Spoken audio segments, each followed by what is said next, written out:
Here with more, Texas Governor Greg Abbott. Well, you know a thing or two about going it alone because, you know, we had you on regularly all throughout, you know, the years where Joe Biden and Kamala Harris and Mayorkas were saying the border's closed, the border's secure, and it wasn't until you had to take matters into your own hand and do the job, because I went down there to see you do it.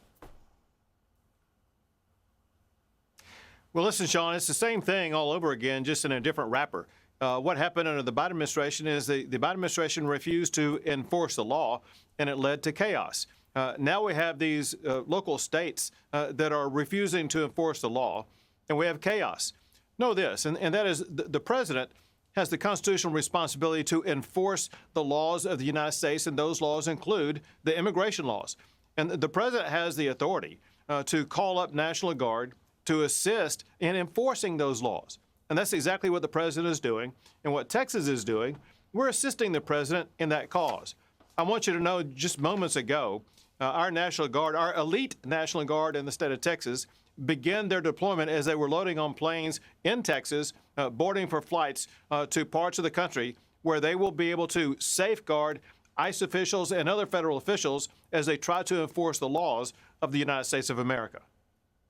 You know, I know that you and Governor DeSantis, maybe the greatest political jiu-jitsu move of all time, is you took all the illegals that they said were not coming into the country, you put, you know, and transported them to sanctuary cities and states, and then they were mad at you.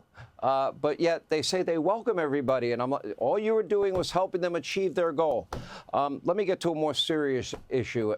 The threat level has gone up over 1,000 times. We now have bounties on the heads of ICE agents. We have the doxing of ICE agents. You know, you see what's happening in Portland, which we'll get to in a minute. You see what's happening in Chicago. And Gavin wants no masks. Your thoughts?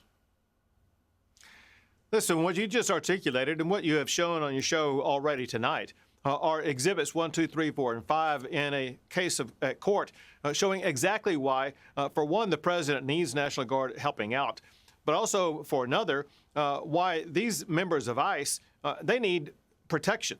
For one, they should be able to wear a mask to protect themselves, but for another, think of what they're exposed to. They're exposed to urine, to feces, to gases, to all kinds of things that could harm them. Of course they need protection. And for a governor of a state to deny that of law enforcement, that's a crime unto itself.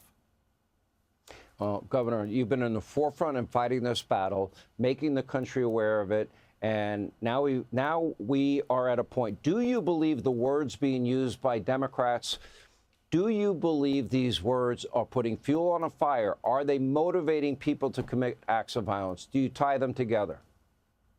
It is absolutely true.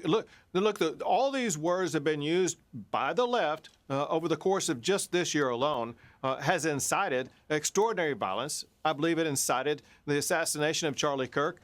You've seen other hate crimes occur at places of worship against Christians and other people of faith, and as well as targeting Republicans. Remember, and maybe I shouldn't have begun this year in that timeline, because of course it was last year when President Trump himself was attempted to be assassinated. And this is all arisen because of all these words of war by the left in the United States of America. It's chilling. Governor, we appreciate you being with us. As always, great job as always. Hey, Sean Hannity here. Hey, click here to subscribe to Fox News YouTube page and catch our hottest interviews and most compelling analysis. You will not get it anywhere else.